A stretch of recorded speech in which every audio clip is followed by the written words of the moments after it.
Zor mag'lubiyat. Avtori Zbigniew Brzezinski.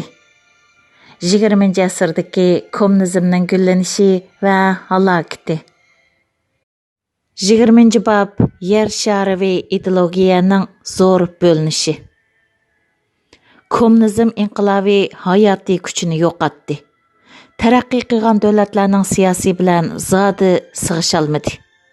Kommunizm 3-chi dunyo davlatlarining ijtimoiy iqtisod taraqqiyotidagi qiyinchiliklardan foydalanish tirishchanligi allaqachon mag'lub bo'lib qoldi. Sharqiy Yevropa, Sovetlar ittifoqi va Jungoning g'oyat zo'r farqi oldida imkoniyatlik birlikka kelgan kommunizm tuzilmasini qurib chiqishda qatma-qat qiyinchilik bor. Bularning hammasi kommunizm ideyasini eng oxirida cho'nqur krizisga patqizib qo'ydi. Bu krizisning mohiyati tegtaktidan olganda kommunizm nazariyasining sopligi va birligi orasida tanlash chiqarishdir. Uzundan buyon Sovet ittifoqi rahbarlari kommunizm harakatining doisi va bu nazariya sistemasining sharhiyligüchi sifatida o'ziga tamanno qo'ydi. Hozir ular faqat har qaysi davlatlardagi kommunistik partiyalar orasidagi guruhlar munozirasi orqali ondan kommunizm nazariyasining sopligi haqida izdinish kerakligini paydan-pay his qilib ketdi. Atalmış saplıqida ching turish cho'qim birlikning oxirlashganligidan derak berdi. Lekin bu ideya sistemasining birligini saqlash faqat sapliqni qo'g'dashni, qurbon qilishni badal qiladi. Nazariyani umumyuzlik holda eng tuvan saviyaga tushirdi. Kreml sarayining rahbarlarining o'zlarining kommunizm ideyasining ta'virlanib qelishi hamda xalqaro kommunizm harakatini unumli kontrol qilish iqtidorining paydan-pay ojizlashishiga ergishib, ular eng oxiri kommunizm ideya sistemasining soplig'ida ching turishdan voz kechib, birlikini ta'kidlashga o'tdi.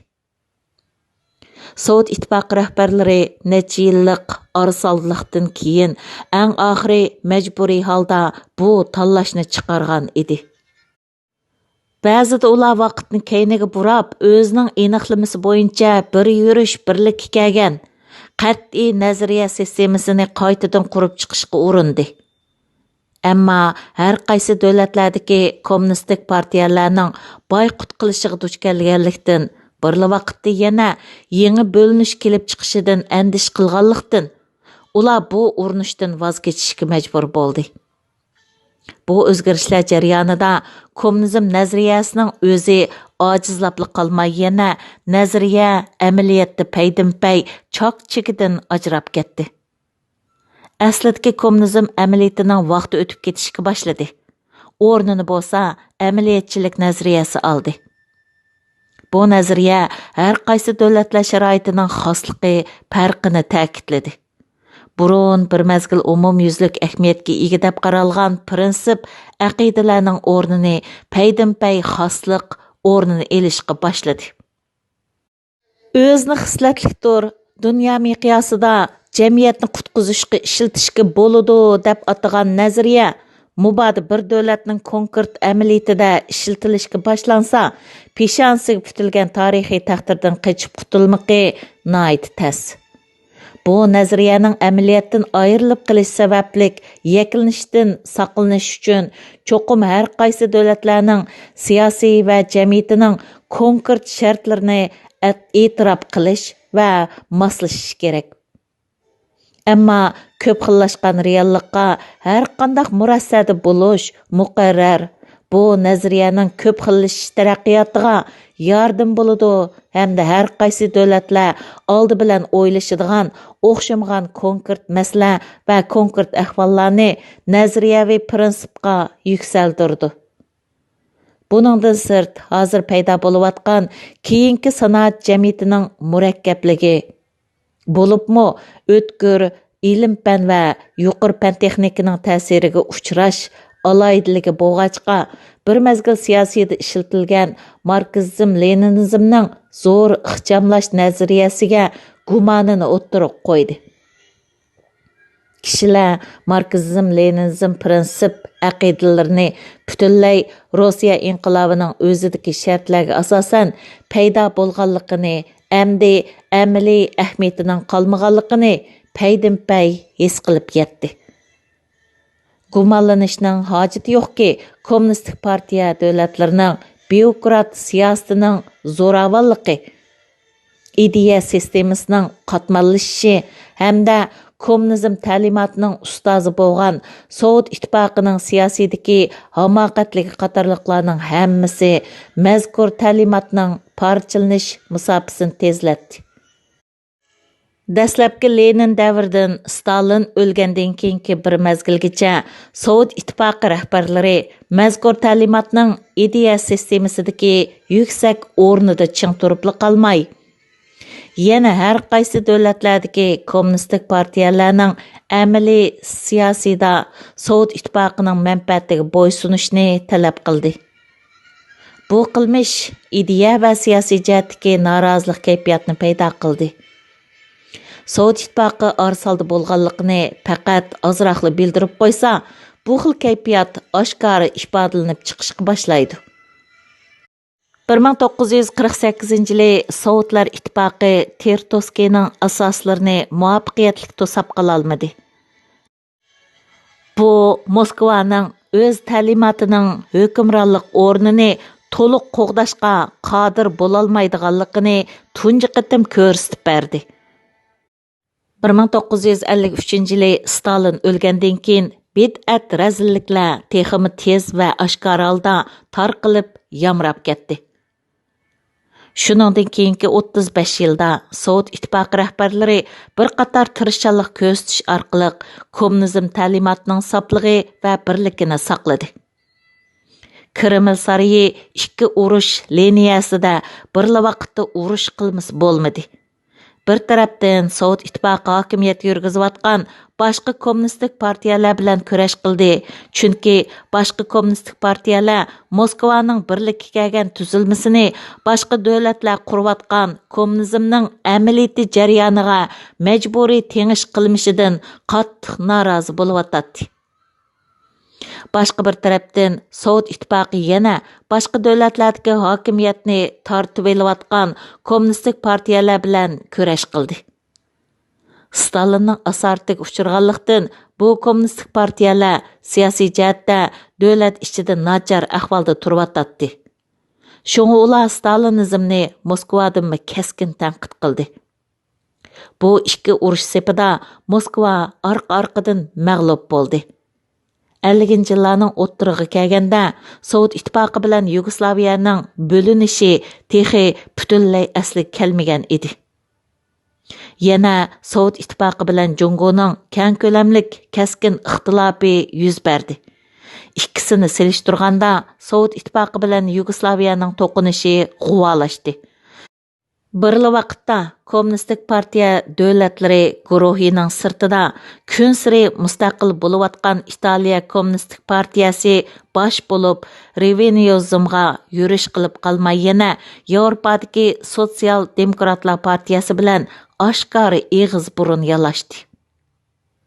Jungo bilan bo'lgan ziddiyatni hal qilish hamda hokimiyat yurgizayotgan boshqa kommunistik partiyalar bilan o'xshash xildagi to'qinish yuz berishidan saqlanish uchun Sovet ittifoqi eng oxiri o'zi qat'iy ching turgan ideologiya sohasida doimiy bo'lish tashabbusidan voz kechishga majbur bo'ldi.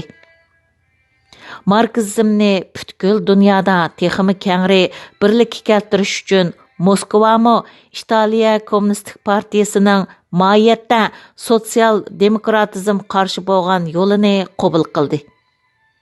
Ba'zi qarashlar amaliyotda Leninizmni inkor qilish edi. Kreml sarayi Jungoning o'zining tashabbusida ching turishi boshqa kommunistik partiyalarning sukut turib qo'llashiga erishadiganligini aniq his qilib yetdi. Birla vaqtda yana Italiya kommunistik partiyasining qilmishi allaqachon qo'llab-quvvatlashga erishganligini his qilib yetdi hamda boshqa kommunistik partiyalar taqlid qildi. Masalan, 1976-yili Yaponiyada va 1978-yili İspaniyada yuz bergan ishlar bu nuqtani isbotlab beralaydi. Yuqorqi bilishni asos qilganda Moskva ikki ziyondan ozroq bo'ldig'ini tanlashga majbur bo'ldi. Sovet ittifoqi jonliqlikning lag'aylab kechikib kelishi kommunizm nazariyasini yana ilgirlab yemirib tashladi. 1979-yili Italiya Kommunistik partiyasi hatto partiya nizomidan partiya a'zolarining marksizm-leninizmni o'rganish vazifasini bekor qildi. 1983-yili yana bir mezgil muqaddas deb qaralgan marksizm-leninizmning demokratik markazlashtirish tuzumi prinsipidan rasmiy voz kechdi. Shuning bilan birga Jungo Kommunistik partiyasi boshqa hokimiyat yurgizayotgan o'qituvchi kommunistik partiyalar bilan munosabatni asliga keltirish jihatda ko'rinarli ilgirlashlarga erishdi. Jungo Kommunistik partiyasi har qanday qatmal aqida va ziyonliq andizlarda ching turishga oshkor qarshi turdi hamda har qanday rahbarlik markazi yoki zo'migar partiyaning mavjudligini aniq inkor qildi.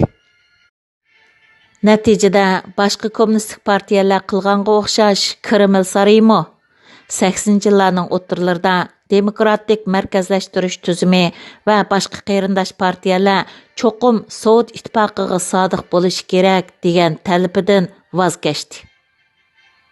Demokratik markazlashtirish tuzumi izchil Leninizmning kommunistik partiyalar ichida nazariyaning soplig'ini saqlamaganligini tekshirishning ochqishliq o'lchami qilib kelgan. Sovet ittifoqiga sodiq bo'lish proletariat internatsionalizmda ching turishning sinoq teshi deb qaraladi.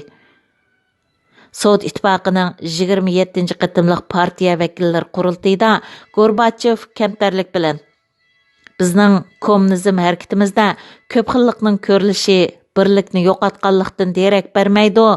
O'xshashla birlikning birdaklik bilan farqlanishi darja tuzumi bir partiyaning boshqa partiya ishlariga aralashishdan farqlanishi bir partiyaning haqiqatni monopol qilib olishidan farqlanishi kerak dedi.